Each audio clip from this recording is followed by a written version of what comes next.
কুমিল্লা কুমিল্লা বিভাগ চাই। যাই হোক, এই মুহূর্তে কুমিল্লার রাজনীতি উত্তাল, বিশেষ করে কুমিল্লা ৬ আসনকে কেন্দ্র করে। কারণ যেহেতু এটা সদরের আসন, এখানে যিনি এমপি হন স্বাভাবিকভাবে ওনার প্রভাব প্রতিপত্তি বা ওনার নেতাকর্মীদেরও প্রভাব প্রতিপত্তি পুরো কুমিল্লা জুড়ে একটা অবস্থান বিরাজ করে। তো কুমিল্লা ৬ আসনে যে নাটকীয় মোড় এসেছে, এই নাটকীয় মোড় নিয়ে বেশ কিছু তথ্য আজকের ভিডিওতে থাকবে, যে কিভাবে মনিরুল হক চৌধুরী, তিনিও একজন প্রবীণ রাজনীতিবিদ এবং কি তার বর্ণাঢ্যময় রাজনৈতিক জীবন আছে, কিন্তু কুমিল্লা সদরের আসনে তিনি অনেকটা কম আলোচিত ছিল এতদিন। এখন তিনি কিভাবে এতটা কম আলোচিত হলেও এখানে তিনি আসলে তার জায়গাটা পেয়েছেন। পেছনে যিনি কিং মেকার হিসেবে ভূমিকা রেখেছেন, নাম আসছে মনিরুল হক সাক্কু ভাইয়ের, যিনি বিএনপি থেকে এখন পর্যন্ত দলীয়ভাবে তার বহিষ্কার সম্ভবত এখনো প্রত্যাহার করা হয়নি। তবে এখানে সবচেয়ে বড় জটিলতা তৈরি হয়েছে সীমানা পুনর্নির্ধারণের একটা ইস্যু। অনেকে হয়তো জানেন, অনেকে জানেন না। যেমন এই 2025-এর সেপ্টেম্বর মাসে বাংলাদেশের বিভিন্ন আসনগুলোর সীমানাকে পুনর্নির্ধারণ করা হয়েছে।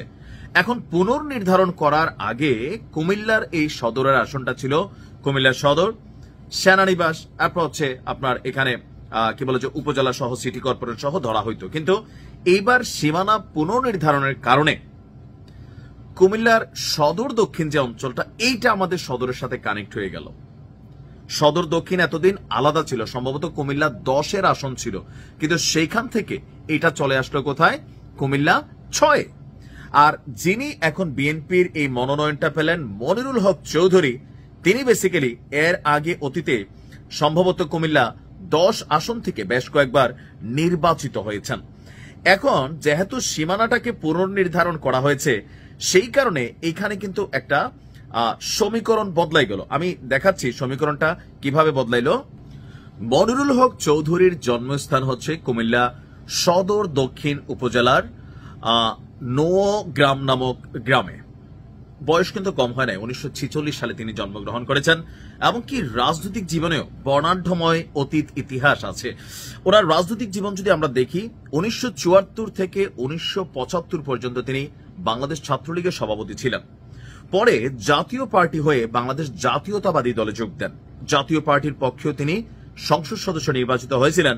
অবশেষে যখন তিনি বিএনপিতে যোগ দিলেন, তখনও কিন্তু তিনি নির্বাচিত হয়েছিলেন। এবং সর্বশেষ আমরা যদি দেখি 2018 সালে বাংলাদেশ জাতীয়তাবাদী দলে কুমিল্লা 10 আসনের প্রার্থী ছিলেন। এখানে আপনাদেরকে বুঝতে হবে, কুমিল্লা 10 আসনটা আগে সদর দক্ষিণ উপজেলা কুমিল্লা 10-এ কানেক্ট ছিল। এখন 10-এর সেই প্রার্থী যখন কুমিল্লা 6-এ চলে আসলো, সদর দক্ষিণ কানেক্ট হয়ে গেল, তখন মনিরুল হক সাক্কুকে এদিকে আপনার প্রার্থী মনোনয়ন দেওয়া হলো। এখন কেন দেওয়া হলো, সেটার পিছনেও সাক্কু ভাই বনাম ইয়াসিন ভাইয়ের যে রাজনৈতিক একটা কি বলা হয় যে বিভাজন আছে, সেটা দায়ী। যেমন কুমিল্লাতে আওয়ামী লীগের রাজনীতিও বাহার গ্রুপ বনাম আফজাল খান গ্রুপের মধ্যে একটা ডিভাইডেশন ছিল, যার কারণে এখানে আওয়ামী লীগ ম্যাক্সিমাম সময় সুষ্ঠু নির্বাচন হলে ফেল করত। এখন দল যেহেতু এতদিন পরে নির্বাচনে যাবার সুযোগ পাচ্ছে, ইভেন একটা হার্ডেস্ট লড়াই হবে।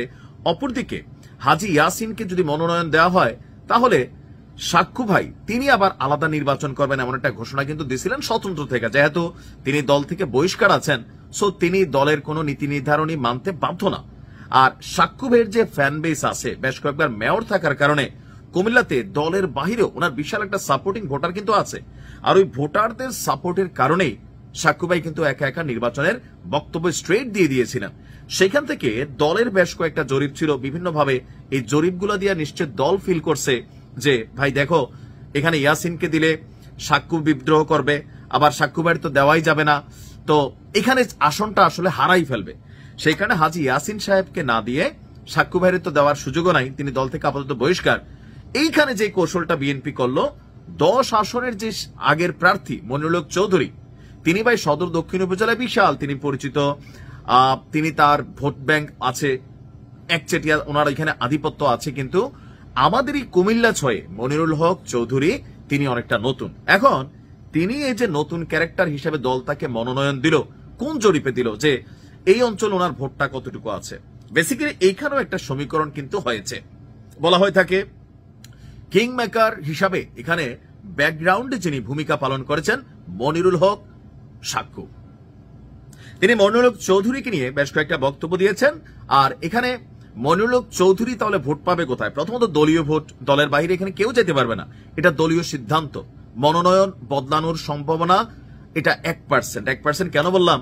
যদি ধরেন এরকম আন্দোলনের কারণে, যেমন ইয়াসিন ভাইয়ের যে সমর্থকরা আছেন বিভিন্নভাবে তারা রাজপথে নেমেছেন, তারা প্রটেস্ট করছেন, এখন এগুলার কারণে বিএনপি যদি সারা বাংলাদেশে 237টা আসনের মধ্যে একটা আসনে এই ধরনের পরিবর্তন করে, 236টা আসনে যে সকল প্রার্থীরা মনোনয়ন পায় নাই, যারাও বিভিন্ন এলাকায় রাস্তাঘাট, ট্রেন অবরোধ বিভিন্নভাবে তাদের নেতাকে মনোনয়ন পাওয়ানোর চেষ্টা করছেন, পুরা বাংলাদেশে একটা ক্যাওস তৈরি হয়ে যাবে, যেটা তারেক রহমান বা বিএনপি এই মুহূর্তে সামাল দিতে পারবে না। বিষয়টা যদি হয়তো একটা আসন হয়তোবা একটা চান্স থাকতো।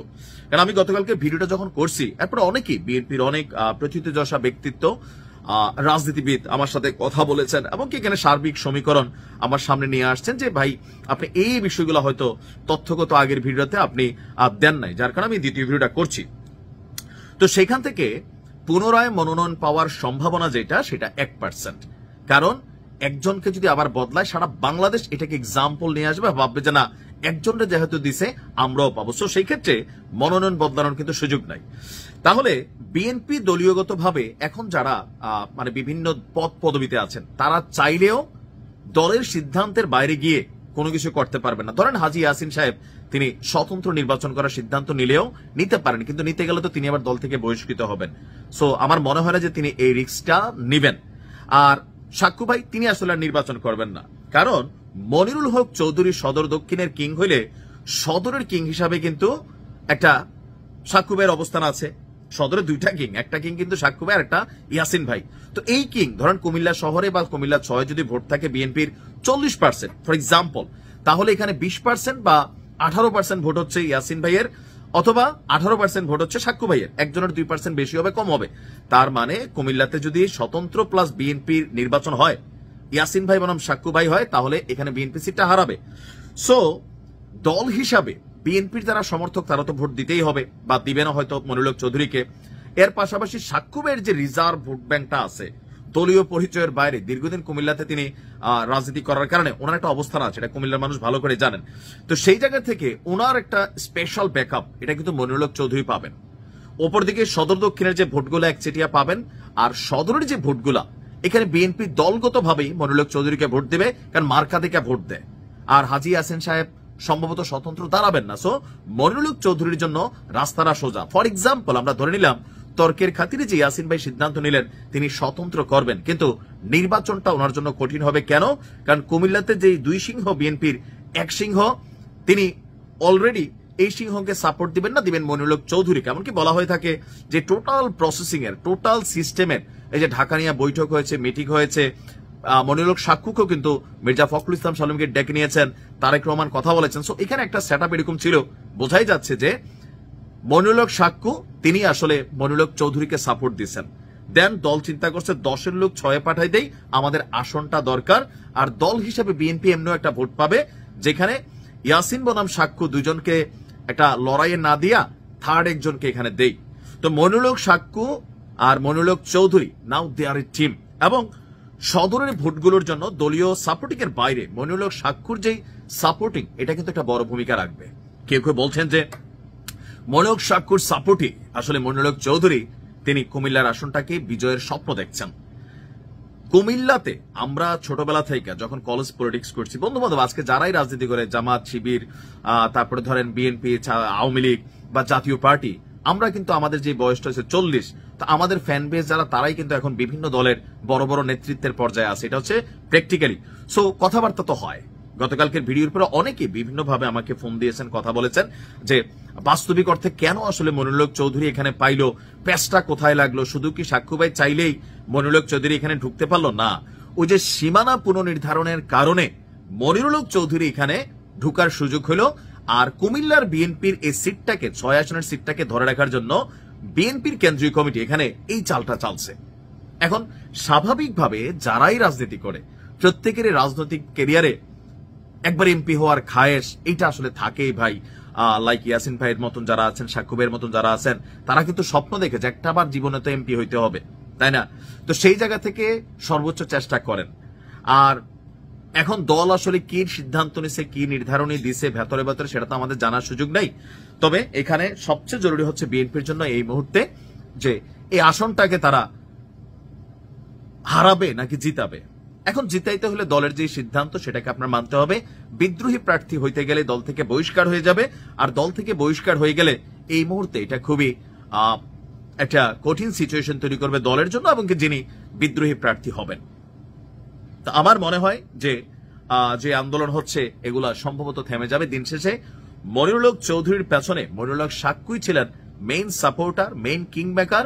আর এখানে রাজনীতি মানে ভাই চালের খেলা, চালের খেলা। তবে এই চাল দিতে হলে আপনার কাছে জনসমর্থন থাকতে হবে। এখন আমার মতন একজন XYZ, আপনার মতন XYZ, আমরা চাইলে এখানে রাজনীতিতে কিচ্ছু হবে না, কিন্তু মনিরুল হক সাক্কু বা হাজী ইয়াসিন তারা দুইজনই এখানে সিংহপুরুষ।